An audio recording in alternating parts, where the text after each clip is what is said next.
बस्ती में कोई बुरा काम हो रहा है, रोको, जिम्मेदारी है। रिश्तेदारी में कोई हराम काम कर रहा है, रोको, जिम्मेदारी है। तुम्हारे दोस्त अहबाब में कोई गुनाह कर रहा है, रोको, तुम्हारी जिम्मेदारी है। ये कह के तुम नहीं छूट सकते, मियाँ मुझे क्या मतलब है यार, इमाम हुसैन तो मदीना शरीफ में तशरीफ फरमा है और यजीद शाम में गुंडागर्दी कर रहा है। हुसैन को क्या जरूरत थी मदीना छोड़ के करबला जाने की, लेकिन जरूरत पड़ी है। अगर कहीं गलत हो रहा है और अगर तेरी ताकत है कि रोक सकता है, तो ईमान का तकाजा ये है, अपने बिस्तर को छोड़ दे, अपने महराम को छोड़ दे और हराम काम को रोकने के लिए उठ जा। खुदा की कसम, यही तो तेरा बेहतर होने का कुरान ऐलान कर रहा है। कुंतुम खैरा उम्मा, सबसे बेहतर उम्मत तू है। बुराइयों का खात्मा करोगे, भलाइयों का हुक्म दोगे। जिंदाबाद जिंदाबाद, क्या पैगाम है मुफ्ती साहब। वाह वाह वाह। अगर ये चीज तुम नहीं कर सकते तो मैदान महशर में, तो बताओ मैदान महशर में मुस्तफा को क्या मुंह दिखाओगे? नबी तो फरमाएंगे मैंने तो तुम्हें सबसे अफजलियत का दर्जा दिलाया था, बाद में आए हो, जन्नत में एडमिशन तुम्हारा पहले करा रहा हो, मैंने अशरफुल मखलूकात का ताज तुम्हारे सर पे रखवा दिया है। मेरी बारगाह से तुझे क्या ना मिला, लेकिन तेरी भी एक जिम्मेदारी थी। अगर कोई मेरी शरीयत की धज्जियां उड़ा रहा था तो तू कम से कम उसकी मुखालफत करता, लेकिन किया क्यों नहीं? जवाब क्या होगा? अब तुम कहोगे हजरत मैं कोई मुफ्ती नहीं हूं जो इस्लाह कर दूं कौम की, मौलाना महबूब साहब मैं कोई खतीब नहीं हूं जो कौम को खिताब करके उसकी इस्लाह कर दूं। तो कान खोल के सुन, ना तू मुफ्ती है, ना कोई खतीब है, ना तू आलिम है, कौम की इस्लाह नहीं कर सकता, मगर अपने घर का तू चीफ मिनिस्टर है। अपने घर में तो शरीयत मुस्तफा को लागू कर सकता है। अगर तेरी बेटी बेपर्दा बाजार में निकलती है तो अपनी बेटी को कह सकता है, ए मेरी बेटी, तेरी आइडियल हैदराबाद की सानिया मिर्जा नहीं, बल्कि तुम्हारा आइडियल मदीने की फातिमातुज़ ज़हरा है।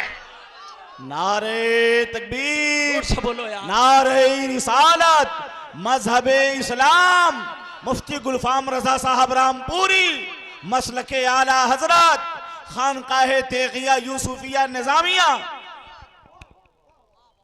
आप कम से कम अपनी बेटियों को तो नबी का कल्चर दे सकते हो, अपनी बेटियों को तो फातिमा का पर्दा।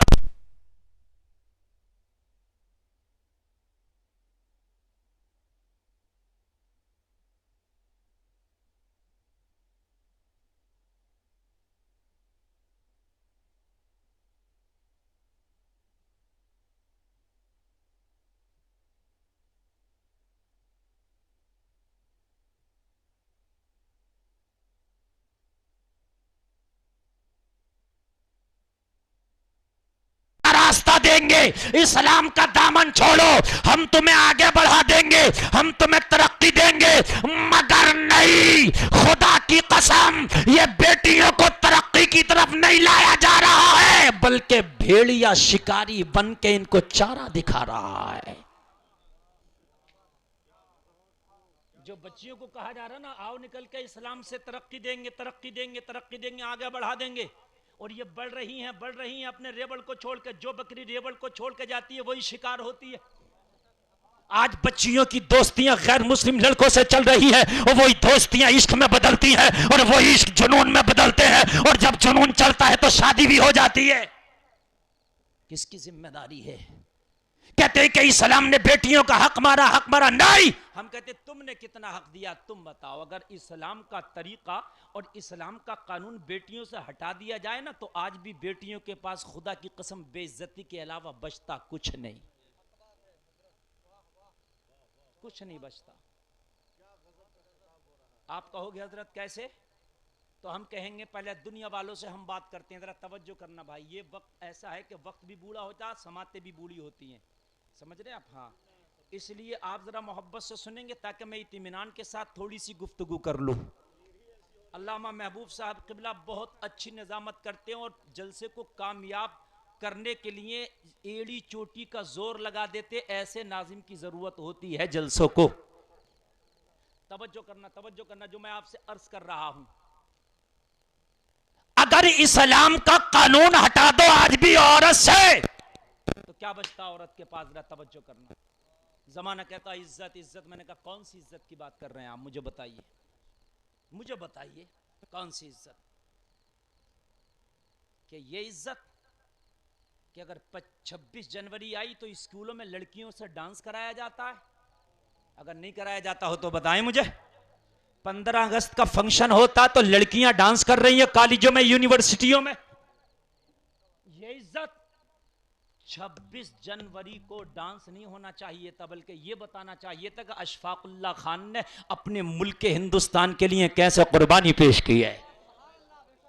और ये किसी कॉलेज और यूनिवर्सिटी में नहीं बताया जाता है। अल्हम्दुलिल्लाह अगर बताया जाता है तो हमारे मदारिस इस्लामिया में बताया जाता है। 26 जनवरी को हमारे मदरसे में बहुत बड़ा प्रोग्राम होता है, उसमें तकरीरें होती हैं। बताओ भगत सिंह ने क्या किया, बताओ अशफाकुल्लाह खान ने क्या किया, मौलाना मोहम्मद अली जौहर रामपुरी ने क्या किया, मौलाना मोहम्मद अली शौकत ने क्या किया, शेरे मैसूर टीपू सुल्तान ने क्या किया? बताओ, ताकि मेरी कौम के बच्चे जागे। अगर मुल्क पर कभी जरूरत पड़े तो अशफाकुल्लाह खान बनके अपनी भारत की हिफाजत के लिए फांसी का पंगा भी क्यों मिले। क्या दिया तुमने मुझे बताइए? औरत को क्या दिया? बोले हमने जॉब दे दी, हमने तरक्की दे दी, हमने जॉब दे दी। हमने कहा कौन सी जॉब दी है? जब 60 साल की औरत हुई तो तुमने जॉब वापस ले लिया, का रिटायरमेंट ले लो। रिटायरमेंट हो जाता है कि नहीं हो जाता है? रिटायरमेंट। अरे तवज्जो करना मेरे एक एक जुमले पे। तुमने क्या दिया? जब वो बूढ़ी हुई, अरे जवानी में तो आदमी रक्षा चला के खा लेगा, जवानी में तो इंसान मेहनत मजदूरी करके खा लेगा। जब बूढ़ी हुई तो तुमने वो छीन लिया और बाद में छोड़ दिया। मेरे इस्लाम तूने क्या दिया? तो इस्लाम कहता है अब सुनो, जहां बच्चियों को जिंदा दफन किया जा रहा था, जहां बच्चियों को जिंदा गड्ढे में दफना दिया जा रहा था, वही इस्लाम जब आया तो इस्लाम ने ऐलान कर दिया जिसके घर में बेटी पैदा हुई रहमत की निशानी है, और अगर जवान हो जाए शादी कर दो तो हज का सवाब मिलता है, और अगर यही बेटी मां बन जाए तो कदमों के नीचे जन्नत है। सुभान अल्लाह, माशाअल्लाह, वाह वाह वाह। इस्लाम ने क्या दिया है? अगर बूढ़ी हो जाए तो कदमों के नीचे जन्नत है।